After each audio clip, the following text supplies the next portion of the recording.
Ladies and gentlemen, hey, hi, how you doing? Welcome back to the channel. Thank you so much for stopping by. The Resurgence meta here in Warzone Season 5 has some very fun new setups, new builds, and a couple of new weapons in the mix as well. And so today, wanted to go through and break down an additional top 5 best loadouts, more so geared around Resurgence style gameplay, on top of course, the general top 10 loadouts that we posted a few days back. So we're starting first here with a pretty fun one, nice little combination for sniping here, the Kar 98K and the new Static HV, which is a really good sniper support SMG. Real quick, perks and equipment going to be the same on all the loadouts here today. I've been running Mountaineer, Double Time, Quick Fix, and Flex. You could also swap out Quick Fix for Tempered if you care about plating for a less amount of time. Keep in mind though, with Quick Fix you'll regen faster in fights. I've made the switch over to this recently and really enjoying the general feel of this, even if you do have to put on one extra plate here and there.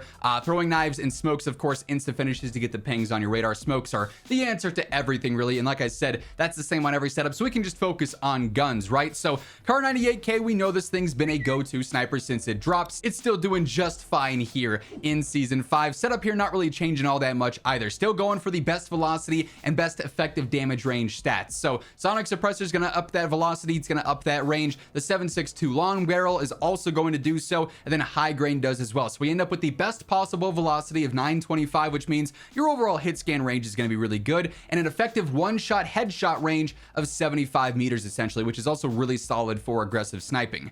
For an optic, it's really all preference. I like the Antlers AS7. This doesn't actually reload faster though. There are other optics that are better for that, so go for whatever one you're the most comfortable with, or the one that's got the faster reload that you enjoy. Then lastly, no stock, better ADS speed, strafe speed, just makes this all around a much more aggressive sniper that I really do enjoy the feel of. Same old build, but it's still getting the job done quite nicely. And then for the sniper support Static HV, really the main thing you want to focus on here is just having the long barrel on. It does slow you down a little bit. It's not super drastic though, and you're getting a 20 meter effective damage range and a great velocity stat for that hit scan range too. So this thing ends up outgunning pretty much every other sub in the mid range. I also got the Zem 35 compensator on there just to keep things nice and easy. The paracord underbarrel for better control horizontally at least, and then also some general better movement as well, which is super convenient. The Night R Model 2023 scope, as always here with an optic, it's just a matter of preference. If you like a different one more, absolutely feel free to go for that. Then I go for the light stock, keeps the control usable but also speeds you up a little bit too, so you're a little bit more aggressive there. Been loving the feel of this thing as of late. It's super fun SMG and works really well when paired with a sniper. The next combo we've got here is actually double rifles, except only one of these is using rifle ammo. So we've got the STG as our primary, mainly used between like 55 meters and closer, because beyond 55 meters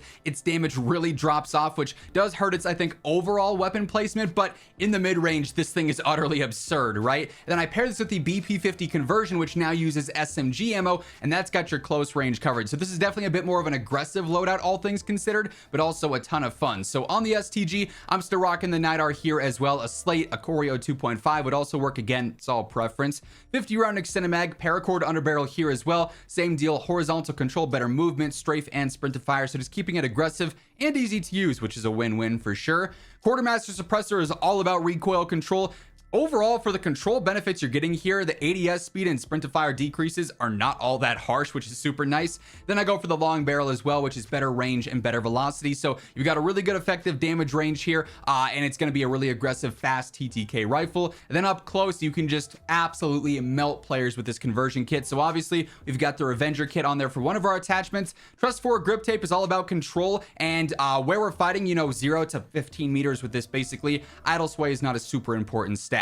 We got high grain on there to extend out our effective damage range for that fastest TTK and get a slightly better hit scan range with that velocity. The Kimura laser for a better ADS and sprint to fire, and then again Zem 35 on here for better control with minimal cons to our ADS and our velocity. Been loving the feel of this thing. We've talked about this thing a lot, but it is very good. And by the way, as we are breaking down all the weapons here today, if you are new to the channel or maybe you have not subscribed yet, let's change that. Every single day, this is your one-stop shop for news, updates, patch notes, meta breakdowns. It's all right here, so feel free to hit that subscribe button, and if you enjoy this video, a like rating is always really appreciated. Next up here, this is my sort of experimental loadout for Resurgence right now. We've got the Evolvere, which caught a slight buff, and there's honestly a lot of different ways that you can build this thing out. We'll probably look at a few other different builds in the future, I'd imagine. And I paired this with the Wasp 9, which is just a super consistent SMG, really good in terms of general mobility in comparison to its TTK versus other SMGs as well when you're factoring in sprint to fire, ADS and whatnot. Also relatively easy as well, which is nice. But as far as this Evolvere setup goes,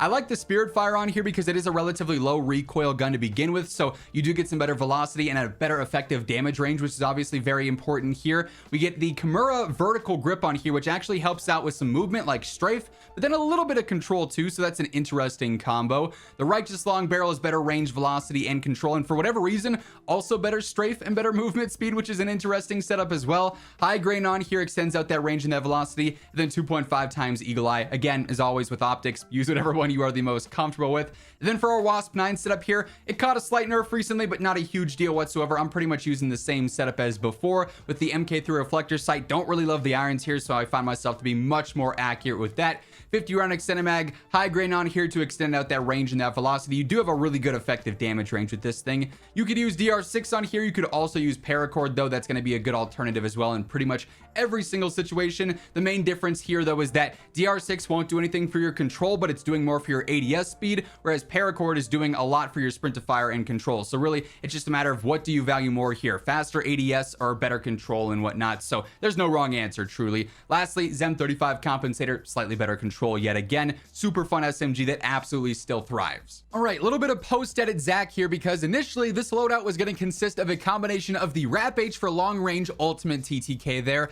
and the Wasp Stingers for the close range ultimate TTK there, but unfortunately they did end up nerfing the Wasp Stingers a couple of days ago, so instead we're replacing those with the Lachmann Shroud aftermarket part, the Jack Decimator. This thing still fries up close, and I especially like using this thing in tac stance. Unfortunately, because the Shroud, even with the Decimator kit on there, is still an MW2 sub, its overall handling and mobility just is not that great. So you flip it into tac stance, you can still be a little bit more aggressive with it. This thing is laser accurate, and it's got a pretty fast TTK. So we obviously have the Jack Decimator aftermarket part on there, the 50 round extended mag, the Kimura laser helps out with tac stance, the Dark Star barrel helps out with tac stance, then the Bruin Bastion angled underbarrel helps out a ton with tac stance. So we're super accurate when we're in that sort of setting there. We can run around and fry up close. And then for our RAPP long range, we've actually updated this with some of the new attachments. So we do have Quartermaster suppressor on here. While it's not doing anything for the range of the Velo, 966 is really consistent. 40 meters for an effective damage range is great, and this turns it into a laser beam. We got the Paracord grip, better control as well, but also some better movement, so it's not nearly as bogged down and heavy. High Grain will actually extend out that range and get us some better stats there, so that's going to keep things feeling very consistent over range. 100 round extended mag, really I wouldn't use an extended mag on an LMG usually, but because the reload is so bad on the RAPP, I don't want to reload often, so this will help me reload slightly less often, and that's a win-win in my book for sure. And then lastly, 2.5 times Eagle Eye or whatever optic you are comfortable with. RAPP, even though it's an MW2 gun, is absolutely nuts. Don't sleep on it. Hey everyone, real quick, just want to shout out my friends over at G Fuel. It's heating up outside. We've got COD updates dropping almost every single week. We've got Black Ops 6 on the horizon, so whatever you might be looking for from G Fuel, they've got you covered. Hydration tubs to make sure that if you're going out and about in your daily life, you are hydrated, you're good to go there. If you're sitting down grinding some games, leveling up weapons, whatever the case may be, they got the energy tubs, they got the cans, tons of different flavors, so a little bit of something for everyone there. If you're ever interested in picking up anything at all from the G Fuel site, be sure to throw in code IMMORTAL at checkout, and it'll get you a nice little discount. The link for that will be down in the description below. And then lastly, another pretty fun combo, the Pulemyot 762 conversion, which is one of the most accurate guns in the entire game. It is so easy to use, paired with, of course, the Superi, which we all know is a top tier SMG still. So as far as the Pulemyot setup goes, the conversion kit, that bullpup kit, is that first most important setup, because then it actually unlocks some of these other attachments for you, like the recoil reduction pad stock, just making the gun way more accurate, way easier to use. Like I said, this thing ultimately is a laser beam, 2.5 times Eagle Eye yet again. The Annihilator long barrel is also via the aftermarket part here, does a ton for your range